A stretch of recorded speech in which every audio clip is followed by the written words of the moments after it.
Hi everyone. I bought this sweet little microphone in Mexico when I was in Guadalajara with my partner G. We're gonna be testing out today. Y'all. I'm in India. Today is the last full day that I get here in India. I leave tomorrow. I'm going to be going to Indonesia next, and I'll be there for a week. So I wanted to talk about my experience in India, and I want to start by saying that everything I'm going to say in this video is just opinions of my own. I really think this is a beautiful country, a very diverse country, a very big country with a myriad of experiences that you can have. I just happen to have this experience, and I am looking forward to coming back to India and seeing another side of India. I'm also looking forward to coming back with my partner and not doing this alone because it's been wild. I want to start by talking about my flights. To get to where I am in Dharamshala, which is a beautiful part of northern India bordering Tibet. I had to fly from Guadalajara to Chicago, from Chicago to Turkey, from Turkey to New Delhi, from New Delhi to Dharamshala. Okay. So fucking 4 flights to get here. I probably slept a total of like 10 hours in all of the different flights that I was flying. Sleeping on a plane, not fun. I had a long layover in Chicago and I actually hit up a friend that lives in Chicago and I got to spend the day with her and it was so wonderful. And I had Arab food and I met her daughter and we had the most amazing time. I'm so grateful. She picked me up and dropped me off at the airport. That was super dope. In Turkey, I had like a 4 hour layover. I wasn't able to leave the airport. I don't believe that there's very much around. And at that point, I was tired. I hadn't slept. I was like, fuck it. Like, I'm fine. I'm chilling. In New Delhi, I had a 6 hour, 7 hour layover. And I thought that there was a possibility of me being able to leave the airport. But turns out that airport is fucking huge. Flew into the international terminal, but I had to fly out from the domestic terminal, which is like a 15-minute bus ride, which the airport provides. Like, you don't have to pay anything. You just have to go to a desk and show them your boarding passes and they'll take you. That was just like my first okay, wait, let me go back. So I land in New Delhi airport. I'm like hungry, I'm thirsty. I get chai from like the first place I can find. It was really good chai.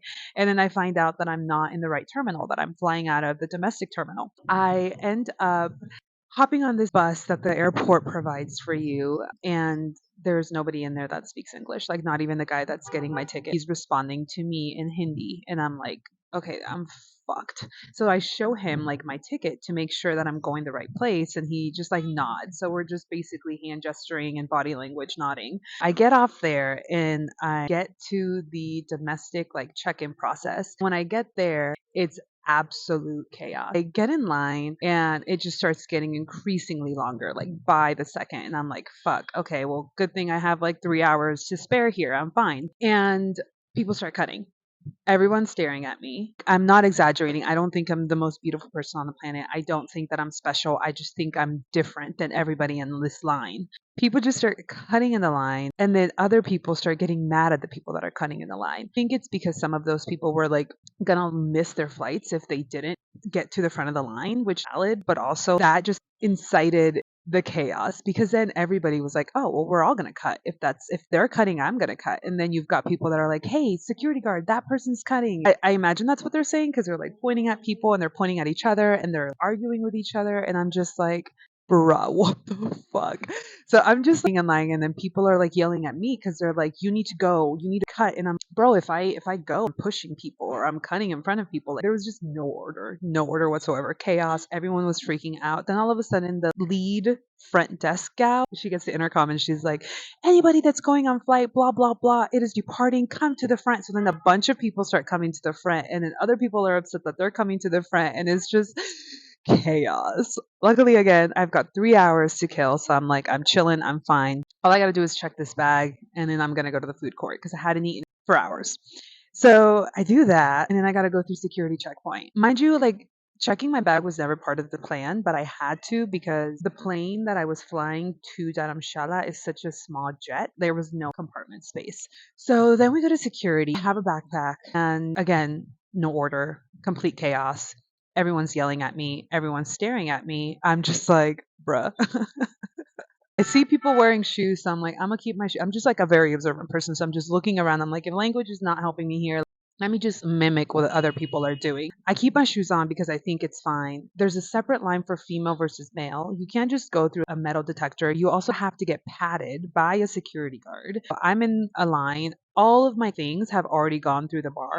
Have been just sitting over there with a giant crowd of people for a solid maybe 7 minutes, which when I think back, maybe is not that long. But when I've got all of my money and my electronics, my laptop, all these things just sitting on the belt, and I'm over here waiting in line to be patted. I was just stressing. So I get patted, and then the lady yells at me because I'm wearing shoes. And I'm like, bro, everyone else is wearing shoes. And she tells me that I got to go back and put the shoes through the belt. And I'm like, damn, really? So I have to do that. I feel like I couldn't argue with anybody. One, because I don't speak the language. And two, because I just don't know the cultural norms here. I want to be respectful. I don't want to be my little feminist self from America here because we're not in that environment. So I'm like, okay, like I'm just gonna do what this lady is telling me to do.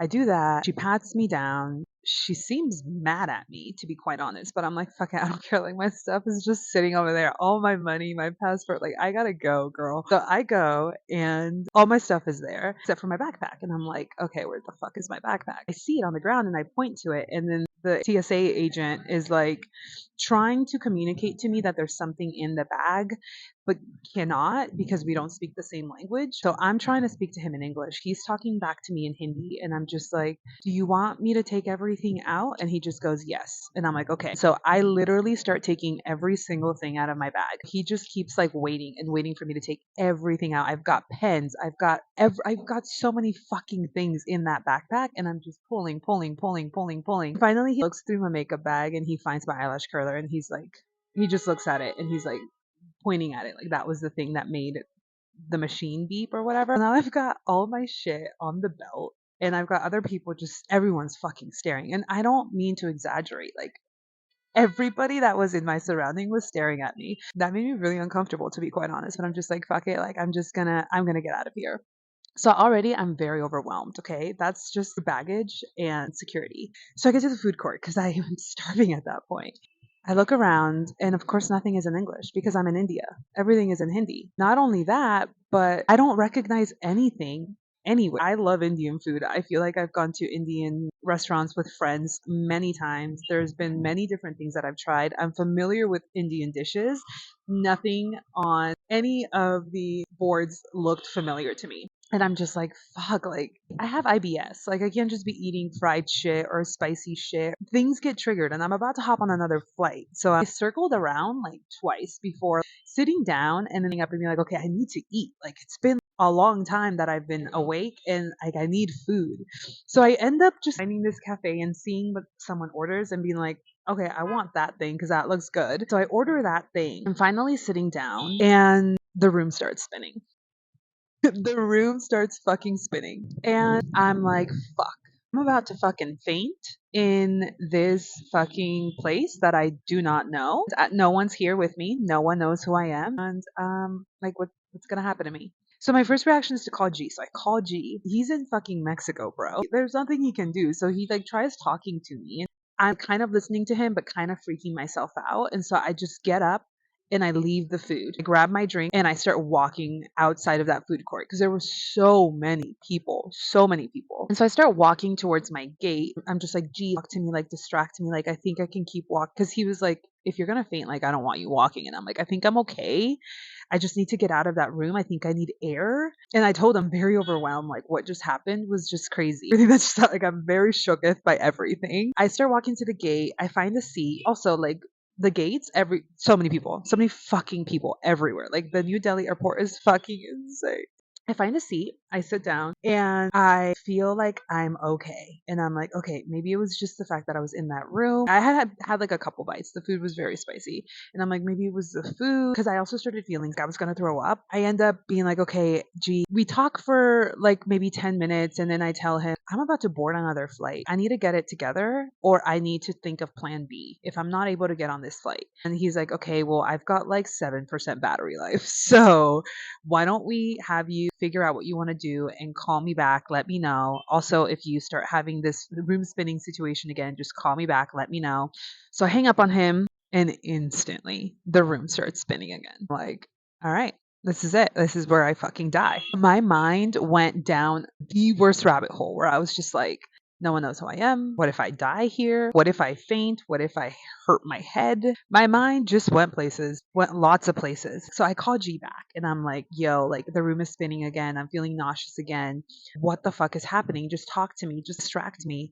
And he starts distracting me. He starts talking to me about his day or like his dinner with his cousins the other night. And I am able to ground myself. And I'm like, okay, I'm not about to faint. I think I'm having a mini panic attack. Having that knowledge that that's what was happening made me feel better because I'm like, okay, I think I can overpower my mind. I think my mind is fucking with me because of how overwhelmed I am, how I haven't slept, how I haven't eaten. This is just my brain. So then I tell G, I'm like, okay, I think this is what's happening. I know you only have 7% battery life. So I start writing down, I have a notebook and I start writing down like my name, where I'm from, my birthday, my allergies. And I say, I have anxiety and I might be having a panic attack. Just in case I really do freak the fuck out. But at the same time, I'm like, is anybody gonna even understand? Because I'm writing in fucking English. This is a country that speaks Hindi. There are people that speak English here, not throwing shade. Most, if not all, the people that I had encountered thus far only spoke Hindi. I tell G I'm about to board this flight, so I think I need to be able to calm myself down or I'm not going to be able to get on the flight. So I pull out my AirPods and I start listening to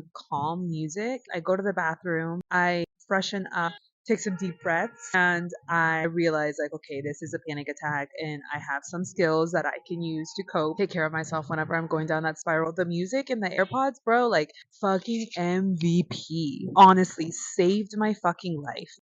I remember like watching people on YouTube who suffer from anxiety who use AirPods when they're like even just talking to you. And I was always so confused by that. But now I get it. That shit calms your brain down. Thank God I had my AirPods. G is at 5% battery life at this point, and he's like, I want to be able to have anything if you start freaking out again, or if you do go into a full blown, somebody calls me. And I'm like, good point. We hang up, and then I reach out to my friend Janine, who had fainted when she was on a trip in the Philippines. So I'm like, girl, this be happening to me right now. And she was so kind and was there for me. Also, like the time difference, like I couldn't really call anybody because it was early in India, but nighttime in the US. I couldn't call my cousins, I couldn't call my family. Oh my God, it was so fucking stressful. Jesus Christ. I end up sending a message to my friend Alyssa, chatting with friends who know me and know where I'm coming from, and they share some advice or at least just validate my experience. And I'm able to hop on my fucking flight to Dharamshala, fucking make it to this beautiful place. What a fucking experience that airport was, let me tell you. So I get to the yoga ashram that I'm supposed to be staying at, and things get weird. I get there, and at this point, I've only slept 10 hours in the past 3 days. I've barely eaten. I basically had a panic attack at the airport. I'm not well. I am not well. So I get to the ashram, and thank you, sir. Things are weird. The initial interaction that I have with the person who is managing the ashram, the interaction feels very uncomfortable for me. And I'm sitting there thinking, is it me? Is it her? Is it that we have a difference in culture? She speaks English very well. And so I'm thinking maybe it's me, or maybe it's the culture. Maybe it's because I haven't slept. Going to the office to check in, she tries to sell me an additional sound healing course for like 200 USD, and I'm like, nah, girl, I ain't got that money for that shit. She tries to emotionally manipulate me and tell me that if I do it, I'm helping a community of people in poverty. So then, my heart feels bad, but I'm also like, this feels really manipulative. The way in which she was doing her hand gestures and her face when I said no. Yeah, no, I'm gonna have to say no. I say no. Things are just awkward. She just sits in silence for a long time. And I'm like, is it that I'm just so fast in the US that I don't know how to calm and be quiet? I brush it off to, I haven't slept. I'm tired. I'm hungry. I might even be having a manic episode right now. At that point, like I really honestly thought things are not well. I'm not well. If I don't sleep soon, I will go into a full manic episode. So she takes me to my room, and it is definitely not like it was in the pictures on the website. There's a broken window. The room is freezing. There's like a window in the bathroom of which it's a clear window. If people are walking by the window when I'm in there, I feel like they can definitely see my fucking ass.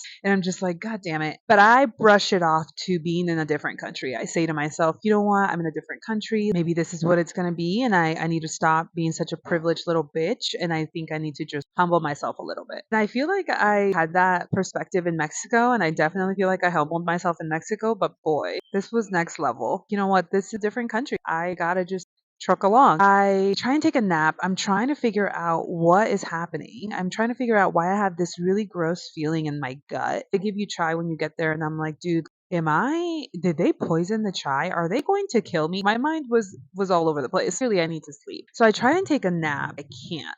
I get up and I eat, start getting just like really uncomfortable. I start thinking to myself, there's such a thing as discomfort and maybe not the most amazing, luxurious days. I'm like, I don't have to do this. I don't have to go through this if I don't want to.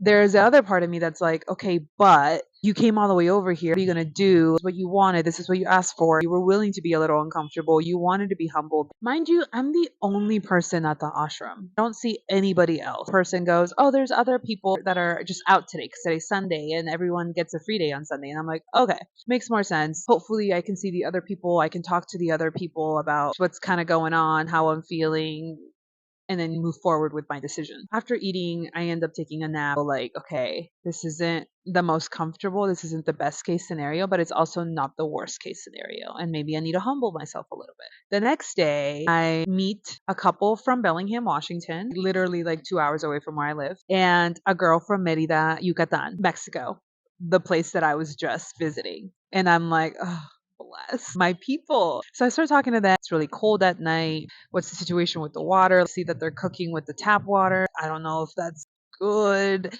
I'm sick, by the way, at this point. I have had just diarrhea for many hours. My mind, my anxiety was like, I get dehydrated. There's not going to be a hospital for me to go. I mean, it's just insane how the mind fucking attacks you. And they kind of like tell me there is a filtered water jug. We'll show you if the water is boiled, like it should be fine. You should ask for more blankets. You should ask for a heater. So just seeing that they had been there for a week, I'm like, okay, that gives me hope. I can do a week. Like, I'm not bougie. I mean, yeah, I'm privileged. Like, I love my life in the US, but also I know how to humble myself, right? So I'm like, I can do this. That day is Monday. I'm supposed to do yoga, meditation in the morning, supposed to go trekking in the middle of the day, and then yoga, meditation in the afternoon. That happens. It's a great day. We go trekking. We go on a hike to a really beautiful place. End up getting a really beautiful view of the Himalayas, which is such a treat. And it's a good day. I'm like getting to know the people, acclimating to the culture, the food, the vibes. The next day, similar schedule. I'm supposed to do yoga meditation in the morning. I'm supposed to do sightseeing in the middle of the day. And then I'm supposed to do yoga meditation in the afternoon. And there's like meals in between. On the second day, I was supposed to go to the Dalai Lama temple, which is something I was super excited for. Dharamshala is the home of the holiest Dalai Lama. It's one of the highlights of this trip for me. I'm just like wandering around, just like waiting for somebody to give me direction on when we're going, who's going to take me. And I'm waiting around for like an hour. Then finally someone's like, okay, the main person who's going to take you sightseeing left, so I'm going to take you to a market. Literally drives me up the hill and then takes me to like a stand. And I'm like, okay, this feels weird because the schedule said that I was supposed to go here, here, here, here, and I'm only going to the top of the hill to see a market. Again, I'm just like trying to think like maybe it's me, maybe I'm privileged, maybe I'm asking for too much. I'm silencing my wants and needs. I'm trying to be flexible with the fact that the schedule is not at all being followed, that the times are not at all being followed. Yeah, pretty disappointed that I didn't get to go see the Dalai Lama temple on that first day. I also was supposed to do like yoga philosophy with the main teacher on that Tuesday, and she just pawned me off to one of the yoga teachers. The yoga teacher was like, yeah, I never do philosophy. It's not my training. I don't know. I was told to just read from this book. He's having a hard time reading from the book. So then I just grab the book and read from it and just ask questions, and he Googles the answers. And I'm like, part of my philosophy class, we're supposed to go over chakras. And he was like, oh, I don't do that. And I'm like, hey, is there going to be an opportunity for me to go over the chakras with somebody? Because I did come all the way to India to talk to someone about this. And he's like, just Google. And I'm like, no, I came to India and I booked this experience because I wanted to talk to real Indian people who know about chakras so that they could give me their understanding. I don't want to have to Google. That was before the sightseeing to the market situation. Yeah. Wednesday comes around. Bitch, get comfortable. I wake up in the morning, yoga meditation, then we are supposed to go sightseeing. You know how I told you that the main person left Tuesday? Just like never came back that night. We were asking, where are they? Where are they? And nobody would tell me where they were. I was like, okay, this feels weird. The two main people at the ashram aren't even here. And so we're just hanging out with the yoga teachers, don't even really know what we're doing. At this point, I am feeling like, okay, they're not following the schedule. They're not doing the things that they say that they're going to do. I'm cold as fuck every night. I finally shower. I do a bucket shower because the shower head isn't working. It gets down to 40 degrees at night and I have a broken window. Remember? Yeah. My heater that they gave me, half the heater works, the other half doesn't. So at that point, I'm just like, okay, this is a test from the universe. I really gotta just push through. We eat breakfast. Also breakfast. All the meals are essentially the same thing over and over and over and over again. And I know it's such a privilege to have food, but I also am like, the website said that we were gonna have these full meals every single day, variety. I'm really just eating potato in different sauces in chapati, which is like a bread, like a tortilla. The ashram experience was portrayed online is very different than what I'm experiencing in person, right? I wait around for an hour for somebody to tell me when we're going, who's going to take me. And finally, the lady's husband at the ashram says, hey, do you want to take a motorcycle or do you want to take the car? And I'm like, definitely the car. And he goes, well, I think we should take the motorcycle because, well, we won't get caught up in traffic. And I'm like, okay, well, I don't feel as comfortable on the motorcycle, but I'm also willing to work with you here. Is there a helmet? And we just be very mindful of the fact that I don't ride motorcycles. I'm not comfortable getting on ones. Maybe drive a little slower. Like, oh yeah, for sure. Goes out of his way to get me a helmet because originally I wasn't going to get a helmet. So then we go to our first place. And after our first place, beautiful. It was a tea garden, like so beautiful. We have a little accident. We're driving. So we're driving and he's in front. I'm behind him. My feet are on the foot pedals and a car. Driving in India is insane. I've never seen anything so crazy. Like I thought Mexico was crazy. Nah. India is next level. A car tries to squeeze through this very small space and happens to hit the foot pedal that my foot is on. And the car hits my foot and bends the foot pedal. I'm shooketh. I'm like, did that really just fucking happen? And the guy's just like, you okay? And I'm like, I don't think so. Can we stop and look at my foot? I get my foot out of my shoe and it's bleeding. I've got a good chunk of skin that's come off my foot, bleeding from two other points near the bone of my foot. And I'm like, I think I need to go to the doctor and get this checked out. So he takes me to a clinic, you know. I'm in the clinic in India at this point. My foot's injured and I don't know what's going on. I can't put weight on it. I sit in the consult room and I start crying. And the doctor looks at me and he's like, why are you crying? And I'm like, because I'm in a different country and my foot just got injured by a car. And he goes, stop crying. That makes me cry even more. He's like, go over there and weep. He sends me to a bed. A tech of some sort comes over without gloves, without sanitizing his hands, just starts cleaning my wounds. And I'm just like, like I'm just crying, and he starts yelling at me from his table. He's like, "When'd you get your tetanus shot?" I'm trying to look at my immunization records. Just like I don't like it's. I'm just so over. He's like, "Okay, well, what I would recommend is you get a tetanus shot if you haven't gotten a tetanus shot in the last 12 months. I also would recommend take medicine for the inflammation. I would recommend you go home and weep." And I'm like, okay. I'm still shocked by everything that's happening. I don't ask any questions. And the gentleman is like, do you want to keep sightseeing or do you want to go home? And I'm like, let's go home, bro. Like, are you joking? My foot's bandaged up. Like, nah. He's like, okay, well, we're going to have to get back on the motorcycle. And I'm just like, I don't want to. Because at that point, I'm like, it's very clear to me that if I don't ask for what I want, I'm not going to get it. So I'm like, I don't want to. And he's like, there's no way we're going to get back home unless you get back on. And I know that there's a way. I know that there's taxis. I know that there's other cars at the ashram. Somebody could have gone to pick me up. We start driving up the hill. He tells me, oh, I was so worried about you when you were crying. I forgot to get gas, so we got to go down. Do you want to just wait for me here? And we're on the side of a fucking mountain. And I'm like, no, dude, I'm not going to just sit here on the side of the mountain and wait for you. No. He's like, okay, then you're going to have to go with me. And I'm like, well, yeah, it's fine. Like, I'd rather go with you than not. Like, this is absurd. So We go back down, we get some gas, and we're going up. And I'm just thinking in my head, what is happening? I should just leave at this point. I'm uncomfortable at the ashram.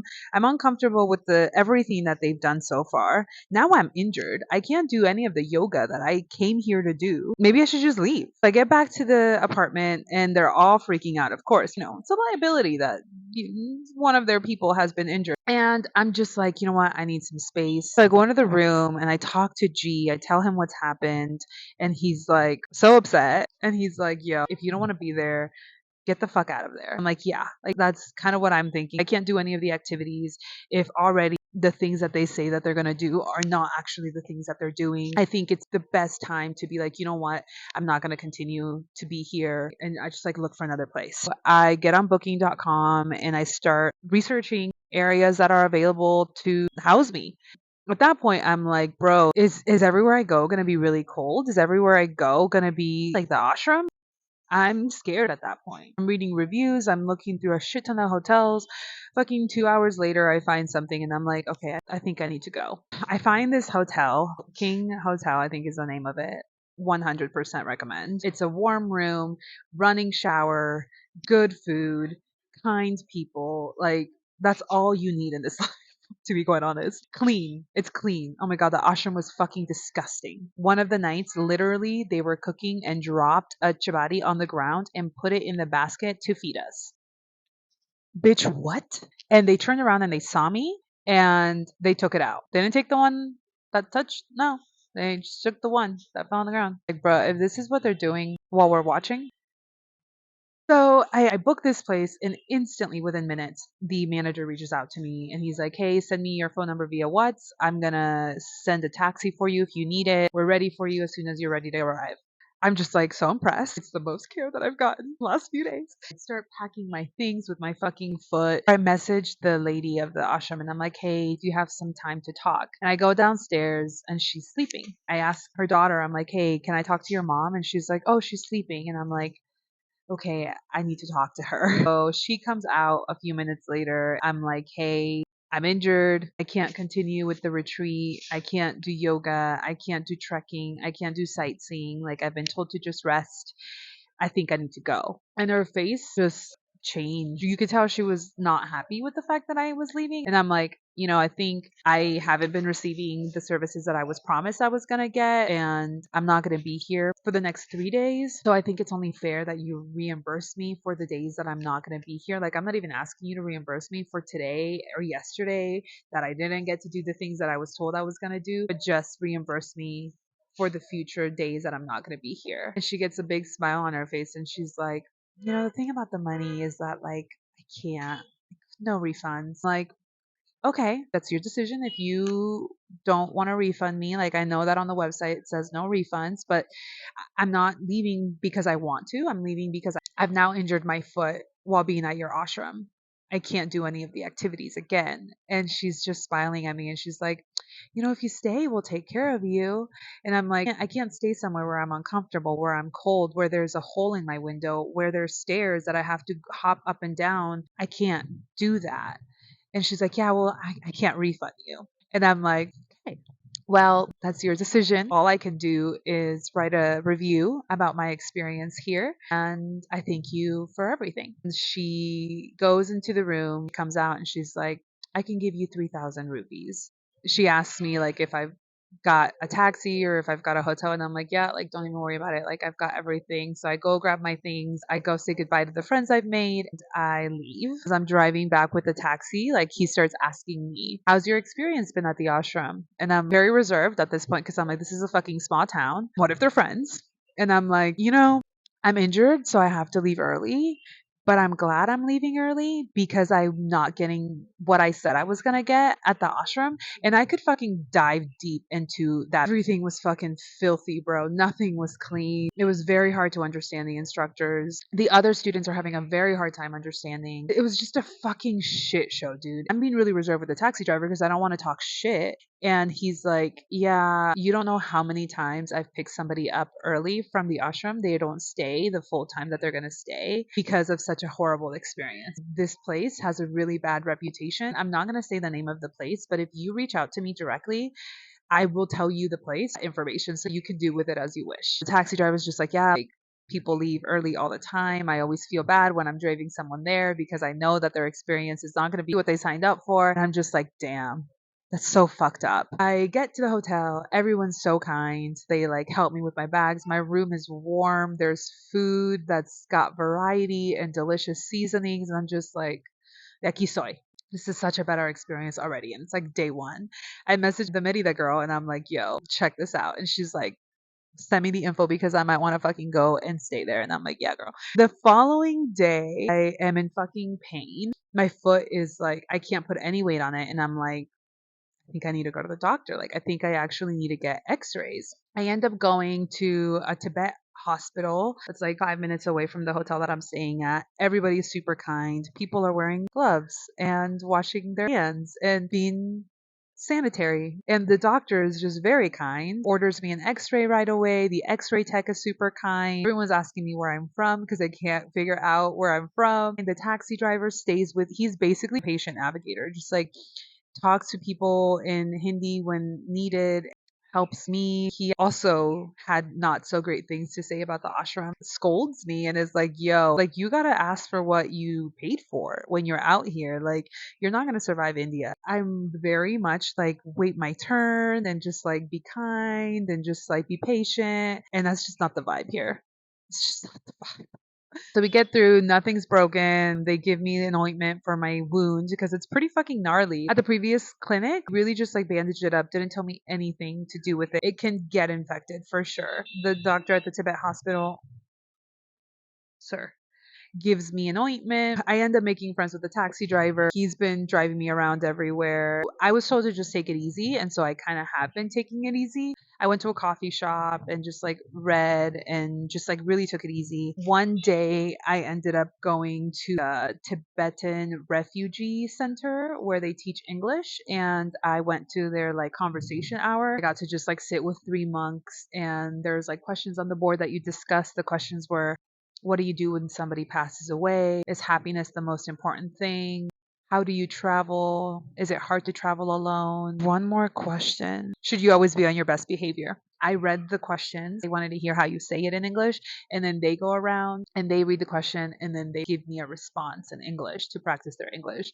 I learned so much about Tibetans and their history and their experience and their lives. And I'm actually going to go to a Tibetan museum today. Today's my last day here. Made some friends. I met up with my friend, Merida girl, who ended up booking a room here as well because she was like, fuck it, I'm not going to be like over there. We've just kind of been hanging around doing different things. I've been really trying to take it easy. You know, I don't have a kitchen. They have a restaurant, very delicious food here, all veg and Indian. And so I've been wanting to try some Tibetan food. I've kind of been eating here and also been eating out. Yesterday was like probably one of the highlights of my time here. He also is doing a refugee volunteer conversational hour with a monk. He offered to take us to the Dalai Lama temple. My friend, me, and him, we went to the Dalai Lama temple, and he just told us so much about the Dalai Lama and Buddhism and monk life. Found a bench and talked for like an hour just about Buddhism and philosophy and psychology and monk life, like what their life is like, how they get into becoming a monk, Tibetan culture, the Tibetan experience, China's occupation of Tibet. So many things that I'm just so fucking grateful that I get to experience. Like, if it wasn't for me leaving the fucking ashram, these are not things that I would have been exposed to or experienced. After that, we went to a hole in the wall restaurant that literally has no name. Like, I was like, what's the name of the place? And he's like, I don't know. We go, there's literally no name, but the food is amazing. We're the only tourists in there, me and my friend. And we called the taxi driver because he was going to take us down to the river for sunset. Ended up taking us to like a cafe with a really pretty sunset view. And so we did that. We ended up getting Tibetan in Italian fusion food last night. We go to this restaurant. We see the couple from Bellingham, from the ashram. We're just like, bruh, life is crazy. Like we end up talking for hours about the ashram and that experience. It's just been wild. The best of being out here has definitely been the food, the views. The people that I've met are very kind. There's also a lot of cafes out here that I've been exploring, seeing people my age and how like what they do for fun out here. Just trying food that I know, familiar food from home, but with an Indian twist. Like they make omelets masala style, top ramen masala style, coffee, the chai is so good. Although it's really hard to find alternative milk out here, so I've been like buying soy milk and just like carrying it around everywhere. So hard to find stevia or like alternative sugars. It's a town very north in India. I kind of knew that options were going to be sparse. There is a lot of diversity up here, and there are a lot of places that you can eat and do all sorts of things. I think what's been hard out here has been like the roads, just because of my foot condition right now. She helped me message a doctor from Puebla that we met. He was giving me pointers on what to do. He told me what kind of medicine to go and ask for. He recommended I bandage this wound up for at least a week. That feels more appropriate because everyone's been telling me like, nah, the air is clean out here. And I'm like, yeah, the air is clean, but there's dirt everywhere.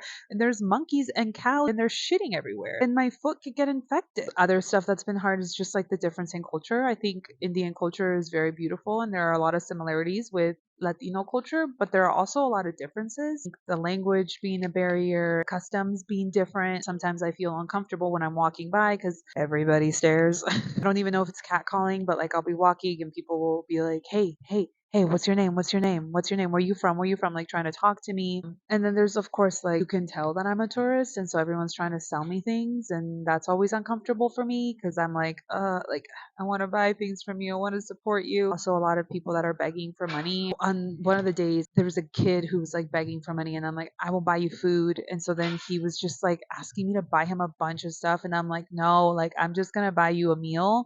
And he was just like pointing at all sorts of things, and I'm like, nah, this is not. And a lot of the people here are actually like, don't buy them anything because they return the food and then they take the money, and then who knows what the fuck they do with it. So I'm like I can't always help, but if I feel it in my heart to help, like I will buy someone food. But it's tricky. There's a lot going on out here. Biggest lessons that I've learned is just the whole people pleasing thing that I've got going for me is just at the forefront. It's very clear to me that I tend to be a people pleaser, sometimes to my detriment. That's something that I really need to work through, especially if I'm going to be traveling by myself. Traveling by yourself, it's such a experience. Like you grow a lot, you learn a lot. You learn a lot about yourself, about your strengths, about what you're capable of. But it's also very overwhelming and scary, and especially when you're a woman. A woman, I have often felt like unsafe. I carry around my hydro flask and I'm like, bitch, I'm ready to throw down. My friend, she has like a pen that she carries around. I also have my rape whistle that I carry around. Being on your own as a woman, like it can be pretty scary. Luckily, I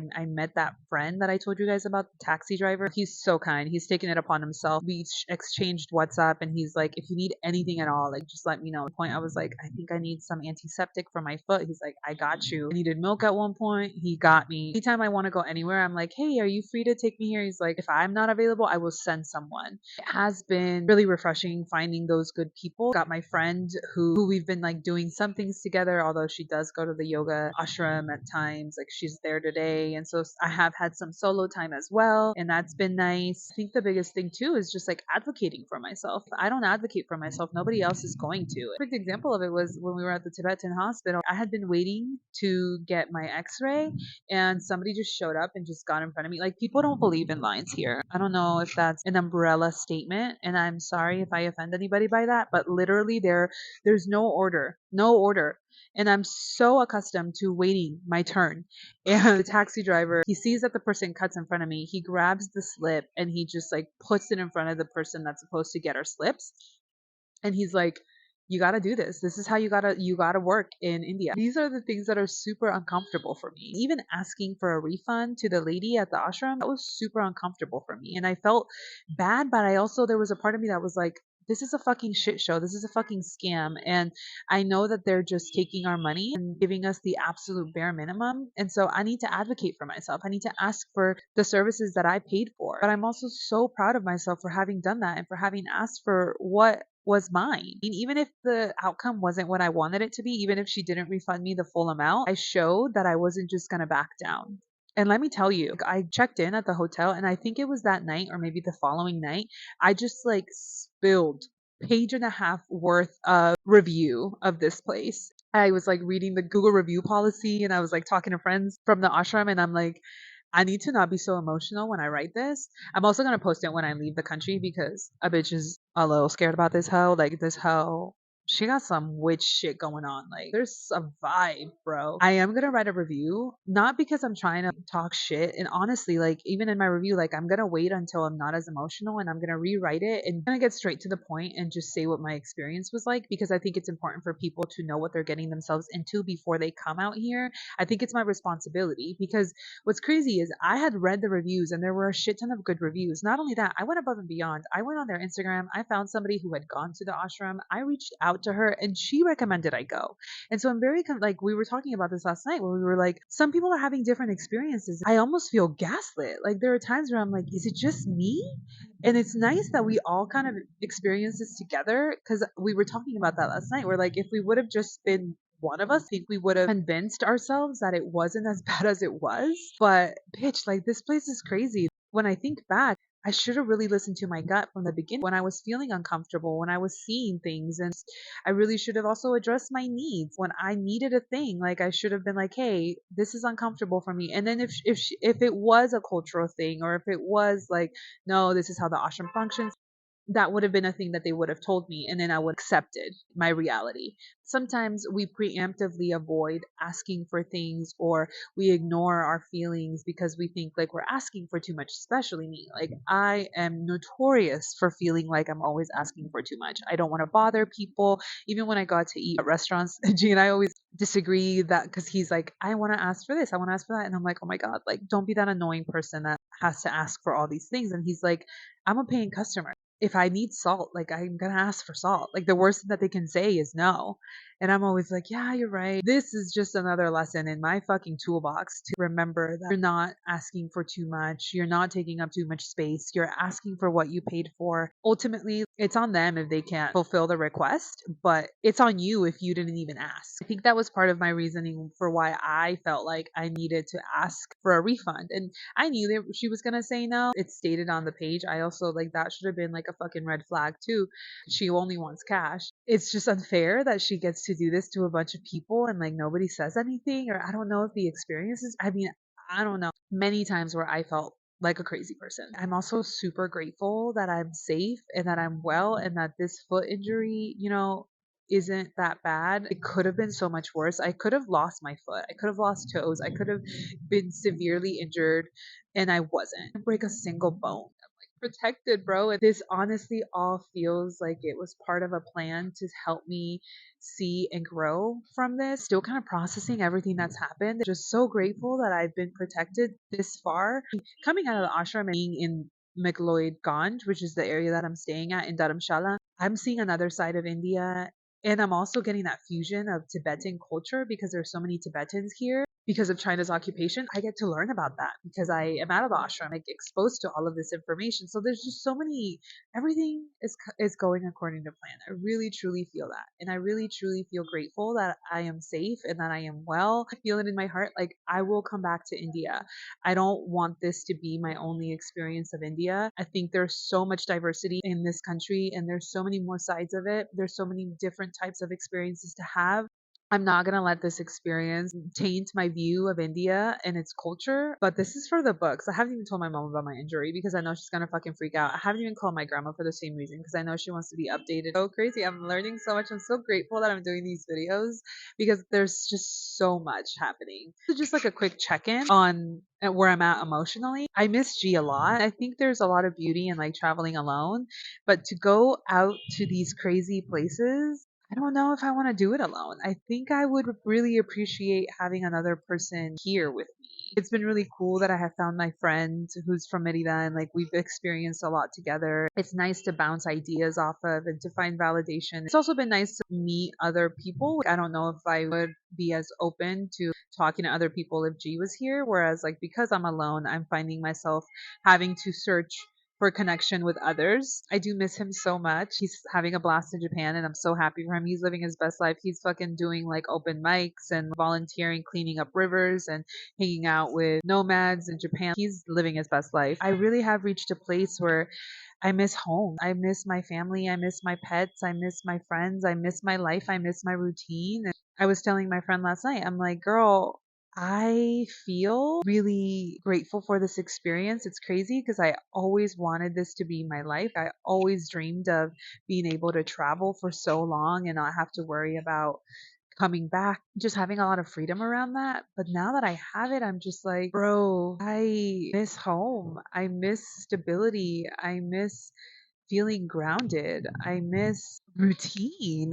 I mean, I don't miss working. Although I am kind of excited to like look around and find a new job that is more aligned with where I'm at in my life. I am really thinking about, do I want to go back to school? Do I want to pursue something differently? There's just been so many things that I'm going through emotionally, but this whole ashram thing really took a fucking front seat in my brain. Yesterday when I was at that cafe and there was like kids playing cricket in the grass and then you had like a family and they were all eating pizza and then you had a couple and they were like on a date and then you had like some young guys just like smoking hookah and there are entire lives, entire universes out here so different yet so similar to my life and I'm so small. Like I'm just a tiny little speck of dust. This trip is really bringing so much perspective to my life and I'm so grateful. I'm so grateful that I've been safe thus far. Honestly, it's been pretty affordable. Aside from having to spend an additional like $120 to stay here for 6 days, $120 for staying here for 6 days. Like that's crazy affordable. But I took out 100 USD at the airport and I haven't had to go to the bank again. I've only really spent like $200 for 10 days in India. The food is super affordable. When I go get breakfast or dinner, not spending any more than like $6 would be like a luxurious like full meal with everything included. Like it's crazy how affordable it is out here when you're coming with USD. I am sure it's different for people that live here. This is definitely one for the books. I will never forget this experience. It's all good in the hood. We're safe. We're well. I'm thinking about asking my taxi friend to take me to Indian breakfast somewhere or Indian lunch and then gonna go to the museum and then see if I can stop another conversation hour at another refugee center and then grab food with my friend and then go back and pack. I will record again in Indonesia. Hopefully I don't have crazy stories like I have here. Again, if anybody's curious about the place, like really truly reach out to me directly and I will direct you to my Google review slash tell you the name of the place so that you can do your own research and decide for yourself if that is the experience that you are interested in having. We'll see you at my next location. Oh, also, let me just show you this view because it's crazy.